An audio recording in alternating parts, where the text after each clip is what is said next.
Fajar menyingsing, menyiratkan 1000 cerita yang ingin kutulis di pagi yang cerah ini.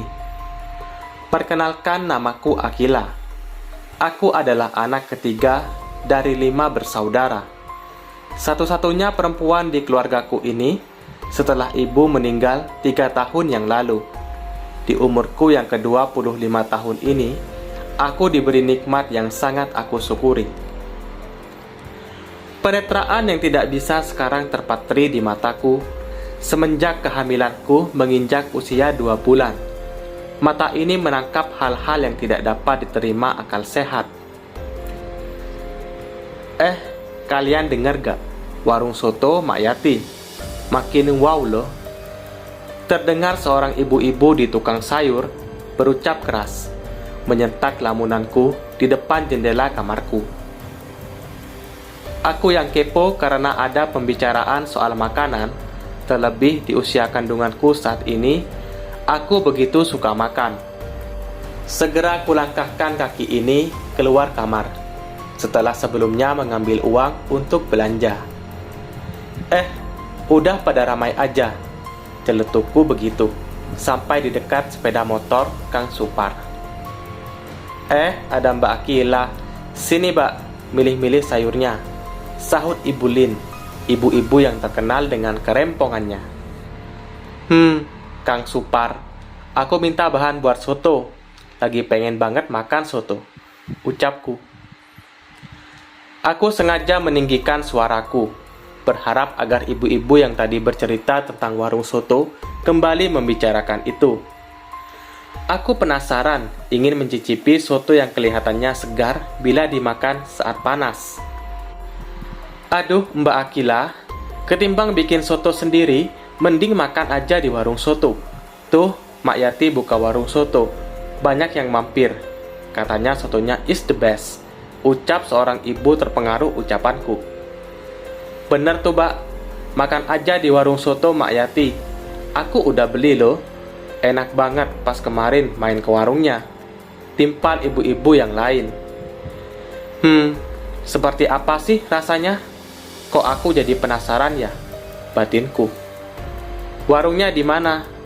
Coba nanti saya sama Mas Adit main ke sana, sahutku antusias. Itu loh Mbak Akila, di pengkolan dekat kampung sebelah. Kalau mau ke sana jam 2 siang ya, soalnya bukannya jam segitu, jelas ibu-ibu yang lain. Siap Bu, sahutku. Sesampainya di rumah, aku lantas menemui Mas Adit yang sedang mencuci sepeda motornya di belakang rumah. Mas, hari ini aku mau makan soto. Nanti ke warung soto Mak Yati ya, rayuku kepada suami tercinta. Mas Adit hanya menghembuskan napasnya, kemudian mencuci tangannya yang penuh busa sabun itu. Kan kamu pandai masak, masak aja apa yang kamu mau. Aku pasti memakan semua masakan yang kamu buat, ujar Mas Adit sambil mencubit hidungku. Tapi akunya mau makan di warung soto, kata tetangga. Warung soto Mak Yati yang dekat pengkolan kampung sebelah enak banget loh, ucapku antusias. Dasar kamu ini. Ya sudah, sekarang kamu masak buat kita makan. Nanti siang kita makan sotonya, karena warung soto itu bukannya siang nanti, jelas Mas Adit. Aku pun lantas kegirangan, dan selanjutnya memasak menu sarapan pagi kita. Hari ini Mas Adit sedang libur kerja, katanya capek, mau ke bengkel motornya. Matahari semakin meninggi. Waktu menunjukkan pukul 2 siang. Aku segera membangunkan Mas Adit yang lelap dalam tidurnya. Rasanya sudah tak sabar untuk mencicipi kuah soto yang begitu menggiurkan, kata orang-orang yang sudah main ke sana. Mas, ayo bangun, ucapku sambil menggoyang-goyangkan badan Mas Adit. Sahut Mas Adit. Kamu kalau tidur susah banget dibangunin, kayak kebo, kesalku. Mas Adit tidak bangun-bangun juga. Segera ku kelitiki ketiak suamiku, berharap segera dia bangun. Maaf dek, udah, Mas minta maaf. Mas bangun, teriak Mas Adit kegelian. Mas Adit bangun. Dia lantas cepat-cepat pergi ke kamar mandi untuk membasuh mukanya. Begitu takut setelah melihat wajahku yang kesal dengannya. Pukul 3 menjelang sore hari, aku dan Mas Adit pergi ke warung soto Mak Yati di Pengkolan. Katanya baru-baru ini dibuka dan pelanggannya semakin banyak karena sotonya sangat enak. Tak butuh waktu lama, 15 menit menggunakan sepeda motor, kami tiba di warung soto yang cetar ini. Kami lalu memesan 2 mangkok soto dengan berbagai toppingnya. Kulihat-lihat dan amati, tidak ada yang aneh di warung ini. Aku dan Mas Adit lalu duduk di tempat lesehan, menunggu pesanan kami dibuat. 5 menit berlalu, soto pesanan kami datang. Begitu antusiasnya aku, setelah membaca doa, lantas soto kukucuri jeruk nipis dan kecap. Tak lupa ku ambil sate telur puyuh, kerupuk ikan teri, dan sambal yang banyak. Ku taruh di mangkuk hingga kepenuhan. Rasanya biasa aja, Mas, bisikku kepada Mas Adit. Mas Adit mengisyaratkan untuk ku diam.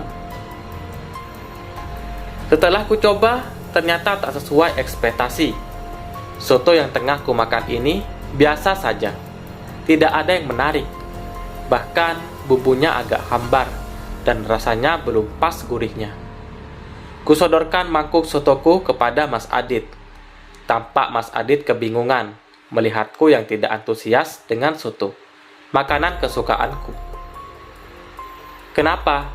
Bisik Mas Adit. Gak enak, jawabku berbisik pula. Mas Adit hanya geleng-geleng kepala melihat tingkahku yang mungkin mengesalkan ini. Segera ku bisikan sesuatu di telinga Mas Adit. Ini soto, kamu makan ya, aku mau soto langgananku aja. Mas Adit tampak mendelik, tapi aku sangat menyukai wajahnya yang seperti itu. Mendelik yang lucu karena matanya sipit.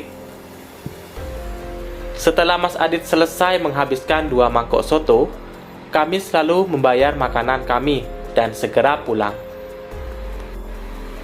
Begitu sampai di rumah, perutku keroncongan karena belum makan apapun. Mas Adit lalu menawariku soto langganan biasa yang selalu mengunggah seleraku. Tanpa berpikir panjang, aku pun menyetujuinya. Hampir setengah jam lamanya, aku menunggu soto pesananku di rumah. Ya, biasanya aku selalu datang langsung ke warung soto favoritku. Namun, entah mengapa, aku malas saat Mas Adit mengajakku. Mas Adit pulang. Tampak soto di tangan Mas Adit. Mas Adit lalu memberikan soto itu kepadaku. Setelah menuangnya di mangkuk, aku menghirup dalam-dalam kuah sotonya. Kok baunya kayak gini? Batinku. Aku yang seakan sudah kelaparan tidak begitu peduli dengan kuah soto yang baunya agak berbeda dari biasanya. Kukucurkan jeruk nipis, kecap dan juga sambal yang banyak, seperti biasa yang kulakukan saat memakan soto langgananku. Setelah berdoa, kembali ku ambil sendok kuah sotonya. Kok kayak gini? Batinku. Aku seperti tidak bernafsu makan setelah mengunyah suapan pertama soto ini. Biasanya, aku selalu antusias pada soto langgananku.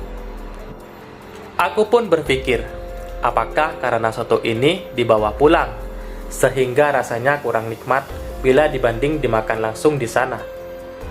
Mas, sini deh. Sotonya kok nganu? Keluhku. Sotonya gimana? Tanya Mas Adit memastikan. Setelah Mas Adit memakan soto itu, Mas Adit tampak biasa saja. Dia juga mengatakan kalau sotonya seperti biasa, enak dan gurih. Aku hanya mengendus, tidak merasakan nikmatnya makan soto.